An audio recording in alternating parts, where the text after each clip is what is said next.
네, 여러분 안녕하십니까? 오랜만에 인사드립니다. 청년부 온라인 바이블 스쿨 실론 하나님은 누구신가 마지막 날입니다. 오늘은 여러분과 지금까지의 강의 내용을 한번 점검하고요. 또 그동안 배우고 이해했던 이 하나님에 대한 지식이 어떻게 우리의 삶으로 연결되어야 할지 고민하는 시간을 가지려고 합니다. 먼저 우리가 지금까지 다뤄온 이 강의 제목들을 한번 되짚고 그 내용을 떠올려 보도록 하겠습니다. 먼저 PPT 화면을 보시면 생각하는 신앙, 하나님의 자기 PR, 삼위 하나님의 서로 사귐, 약속된 구원의 은혜, 하나님의 성품, 하나님의 세계, 악과 고통의 문제, 그리고 오늘 이 하나님의 뜻 강의에 이르렀습니다. 이 첫 번째 강의에서는요, 바른 신학에서 바른 신앙과 바른 삶이 나올 수 있다는 것을 확인하면서 이 과정을 시작했고요. 우리에게 스스로를 알리시기 원하시는 하나님의 열심, 그리고 계시의 도구인 성서를 통해 드러난 성육신에 대해서 우리가 함께 공부했습니다.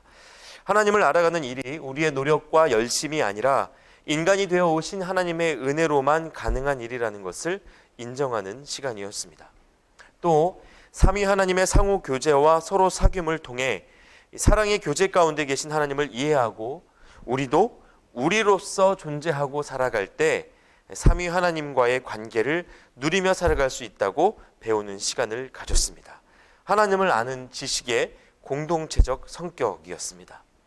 그리고 창세전부터 우리를 구원하기로 작정하신 하나님의 예정, 또 사랑과 자유로 대표되는 하나님의 속성에 대해서도 공부했습니다.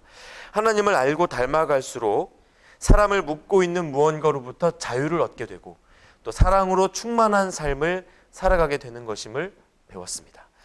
하나님의 세계 강의를 통해서는요, 언어, 즉 말씀으로 세상을 창조하신 하나님이 아담에게 모든 피조물의 이름을 짓게 하시고 또 우리의 이름을 불러주심으로써 매 순간 창조의 신비 속에서 살아가게 하셨다는 사실, 이것을 기억했고요.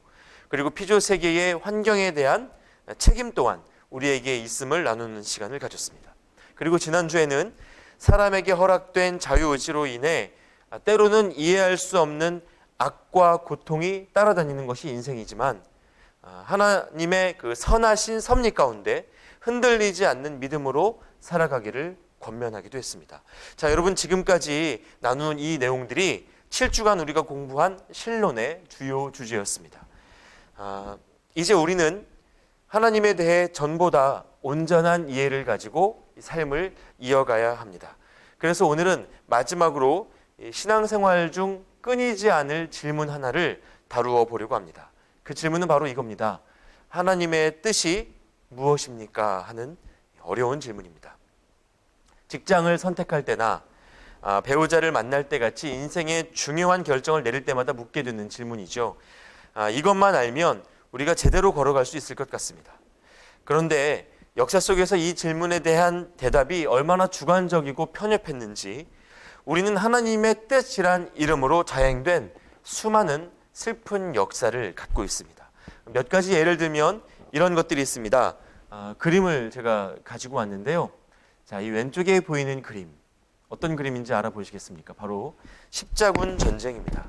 이 콘스탄틴 황제가 어느 날 십자가 깃발이 그려진 군대의 환상을 보죠. 그리고 이것을 시작으로 유럽의 대학살이 일어났습니다. 하나님의 뜻이란 이름으로 자행된 역사입니다. 이 일로 인하여 무고한 사람들이 죽어나갔고요. 그래서 우리는 이것이 정말 하나님의 뜻이었나 다시 한번 묻게 되는 그런 일이었습니다. 두 번째는 오른쪽 그림을 보시면요, 이 여인 누군지 다 아시리라 생각합니다. 이 프랑스 동부 지역 농부의 딸로 태어났던 잔 다르크입니다. 이 어린 소녀가 잉글랜드와 프랑스 간에 100년 전쟁이 일어나자 프랑스를 구하겠다고 전쟁에 참전하게 됩니다. 여러 전쟁에서 승리를 누렸지만 결국 포로로 잡혀서 반역과 이단 혐의로 19세에 화형당했습니다. 여러분, 그런데 이 잔다르크가 전쟁을 시작한 이유가 뭔지 아십니까? 12세 무렵에 들판에 혼자 나갔다가 하나님으로부터 프랑스를 구하라는 계시를 받았다고 합니다. 여러분, 이건 하나님의 뜻 맞을까요? 혹 자기 민족의 적인 잉글랜드에 대한 분노나 복수심은 아니었을까요? 이후에도 사람들은 그녀가 하나님의 전령, 즉 보냄받은 자인지 아니면 그저 복수심의 전쟁을 즐긴 마녀인지 역사 속에서 많은 논쟁을 벌여왔습니다. 자, 그래서 여러분, 우리가 먼저 인정해야 할 것이요, 하나님의 뜻이라고 믿고 행하는 많은 일들이 자기 합리화를 거친 나의 뜻일 수도 있다는 것을 우리가 인정해야 한다는 것입니다. 자, 여러분, 그럼 어떻게 살아야 될까요? 지금까지처럼 무언가를 하나님의 뜻이라고 우기면서 살 수도 없고, 하나님의 뜻을 모르는 채 그냥 마음대로 살 수도 없고, 어떻게 해야 되겠습니까? 이것을 위해서는 가장 먼저 하나님의 뜻이라고 말할 때 이 뜻이 무엇을 의미하는지 이것부터 다시 정의해야 될 것 같습니다. 여기에서 뜻은 하나님의 의지, 하나님의 소원, 또는 하나님이 기뻐하시고 바라시는 것이라고 말할 수 있습니다. 그래서 하나님의 뜻대로 산다는 말은 하나님이 기뻐하시는 삶을 산다는 말입니다. 주기도문에서도 뜻이 하늘에서 이루어진 것 같이 땅에서도 이루어지게 하소서라고 기도하는데요, 하나님이 기뻐하시는 선택들이 우리가 사는 세상 속에서 현실화되기를 바라는 기도문이라고 말할 수 있습니다. 자, 그럼 첫 번째 질문입니다. 하나님이 기뻐하시는 것이 뭘까요?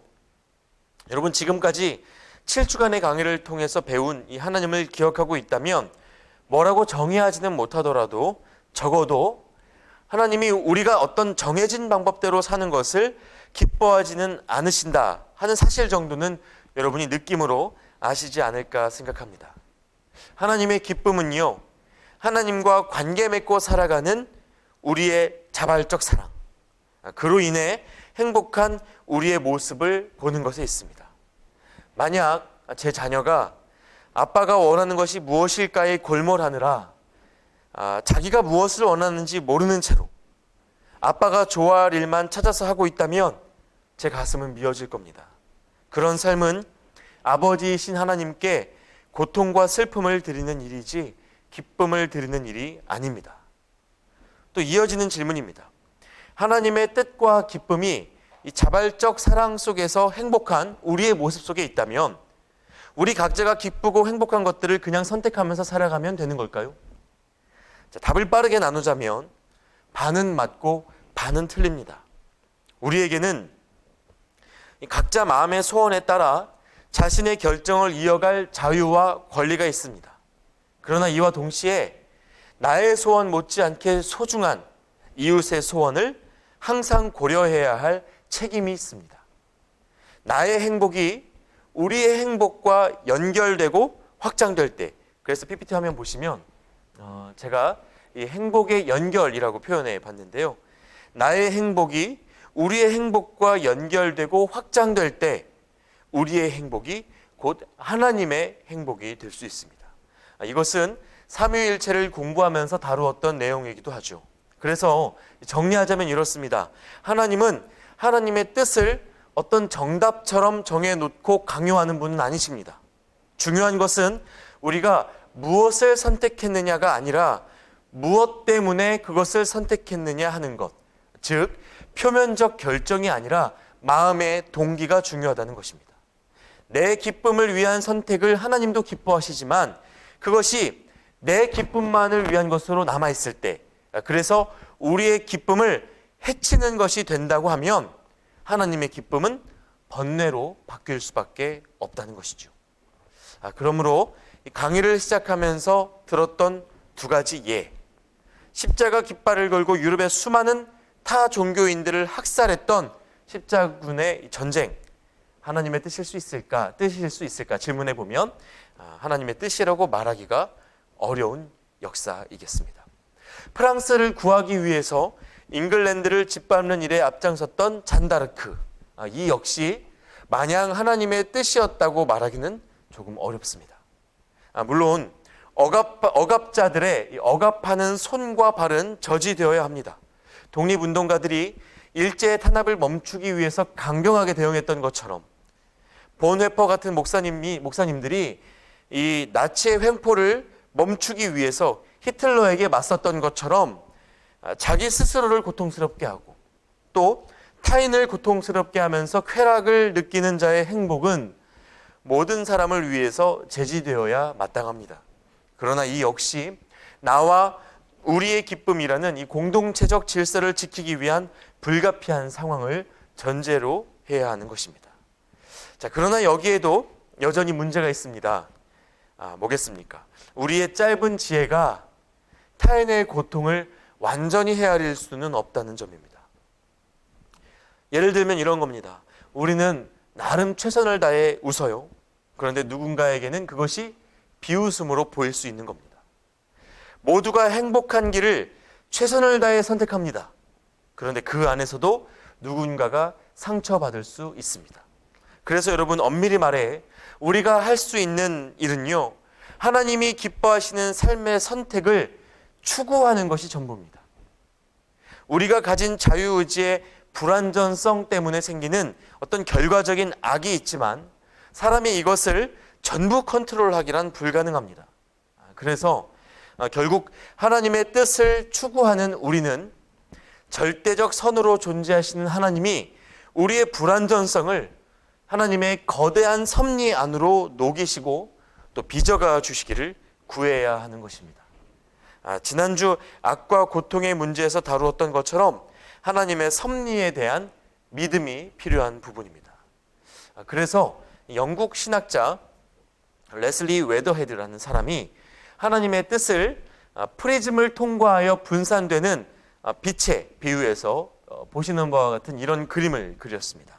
하나님이 본래 뜻하신 의도적인 뜻이 있습니다. 그런데 이 의도적인 뜻이 인간의 자유의지에 부딪혀서 어떤 왜곡을 낳게 되고요.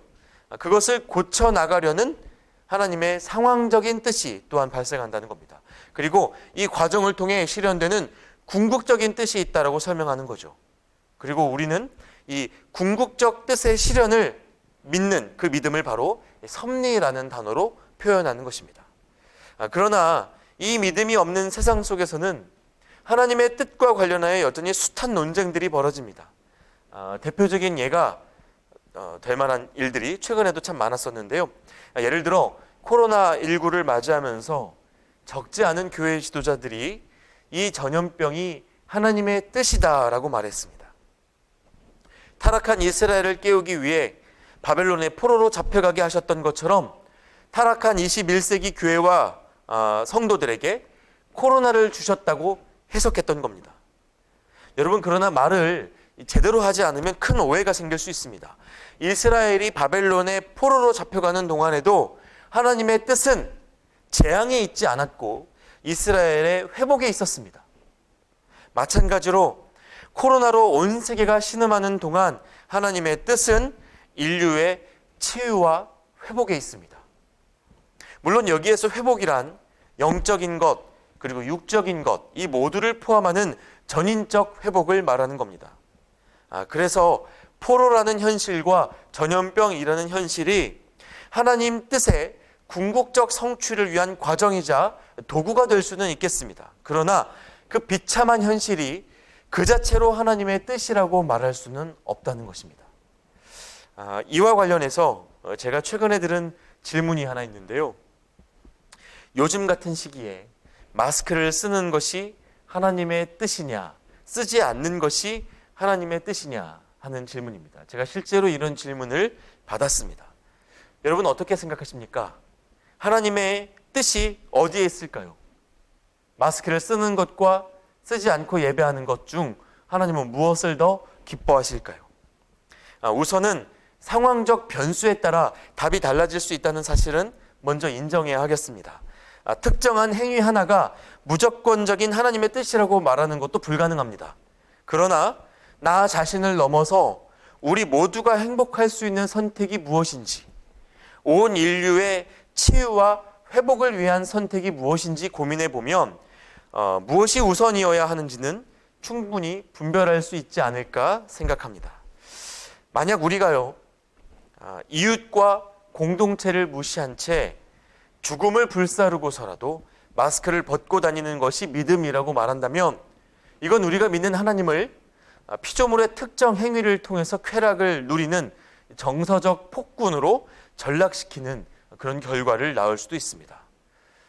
사실 우리가 처한 신앙의 현실이 이토록 불안하다 보니 때로는 하나님의 섭리를 신뢰한다는 것이 정말 어렵습니다. 인간이 너무나 망쳐놔서요, 하나님이 수습하실 수 있을까 하는 이 인간적인 생각이 올라오기도 합니다. 그러나 동시에 우리에게는 하나님의 뜻을 따라갈 수 있도록 돕는 지표들이 있다는 사실도 기억해 보면 좋겠습니다. 조금 전에 하나님의 뜻을 빛에 비유했던 신학자 웨더헤드를 제가 잠깐 말씀드렸었는데요. 이 웨더헤드가 하나님의 뜻을 따라갈 수 있도록 돕는 지표들, 그 지표들을 몇 가지로 요약해서 정리했습니다. PPT 화면을 보시면요, 이런 것들이 있습니다. 양심, 즉 내면과 마음의 소리이죠. 또 상식이 있습니다. 사회적이고 공동체적인 합의라고 말할 수도 있겠습니다. 그리고 이웃의 충고, 교회의 목소리, 또 지혜가 담긴 문헌, 문학작품이나 역사책 같은 것들이죠. 그리고 내적인 빛, 이런 것들을 통해서 하나님의 뜻이 어디에 있는가 찾고 또 구하는 일에 도움을 받을 수 있다라고 설명했던 것입니다. 이 주관적인 분류이지만 여러분 잘 보시면요, 이 지표들에는 공통적인 요소가 하나 있습니다. 뭐가 공통점일까요? 바로 귀를 열어야 들리고 깨달아지는 것들이라는 점입니다. 여러분, 그래서 오늘 강의의 결론 이렇게 한번 정리하겠습니다. 하나님의 뜻은 서로의 행복을 위해 듣기를 멈추지 않으면서도 섭리에 대한 믿음을 저버리지 않은 모든 선택 위에 있다. 자, 이렇게 정리해 볼 수 있습니다. 그러니까 어떤 특정한 선택이 하나님의 뜻이라고 말할 수는 없는 거죠. 다만 서로의 행복을 위해, 나뿐만 아니라 하나님의 피조물로 지음받은 모든 사람들이 함께 행복하기 위해 어떠한 것이 하나님의 뜻일까 질문하고 듣기를 멈추지 않으면서도 우리의 그 불완전한 선택 가운데서도 여전히 하나님의 섭리가 작동하고 있다라는 그 믿음을 저버리지 않은 모든 선택이 하나님의 뜻이다라고 표현할 수 있다는 말입니다.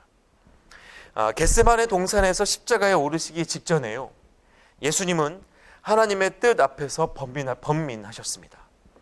십자가에서 죽으실 것을 생각하면 인류를 구원하시려는 하나님의 뜻이 잘 보이지 않으셨던 겁니다. 그러나 땀이 피가 될 때까지 기도의 자리에 머물면서 예수님은 듣기 위해 애쓰셨고, 마태복음 26장 39절 말씀처럼 나의 원대로 마시옵고 아버지의 원대로 하옵소서, 이렇게 기도하면서 하나님에 대한 신뢰를 저버리지 않은 선택을 내리셨습니다. 그래서 여러분, 하나님의 뜻은 예수 그리스도의 삶 전체에 녹아져 있습니다. 예수님을 보고 또 예수님처럼 살고 그 다음은 하나님 손에 맡기는 겁니다. 그러면 그걸로 충분합니다.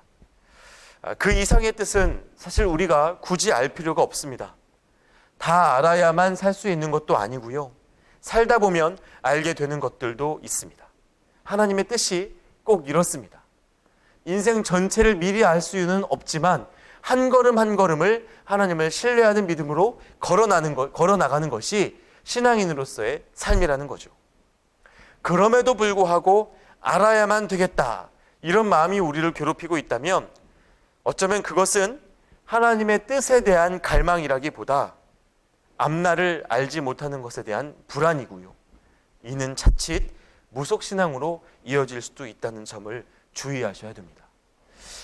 그러므로 지금은 조금은 희미할지라도 하나님을 신뢰하며 걷는 삶과 그 모든 선택들을 통해 여러분이 하나님의 뜻을 조금 더 생생히 경험하며 걸어가실 수 있으면 좋겠습니다.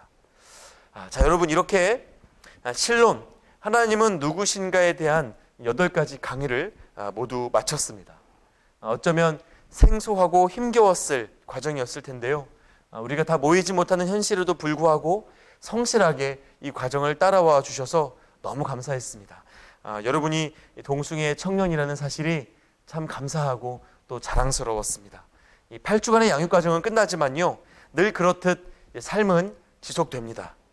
부디 여러분이 살아가는 모든 삶의 현장에서 여러분을 통해 하나님이 누구신지 바르게 드러나는 일이 있기를 축복합니다. 함께 해주셔서 감사했습니다. 날마다 평안하고 승리하십시오. 자, 강의 마치도록 하겠습니다. 감사합니다.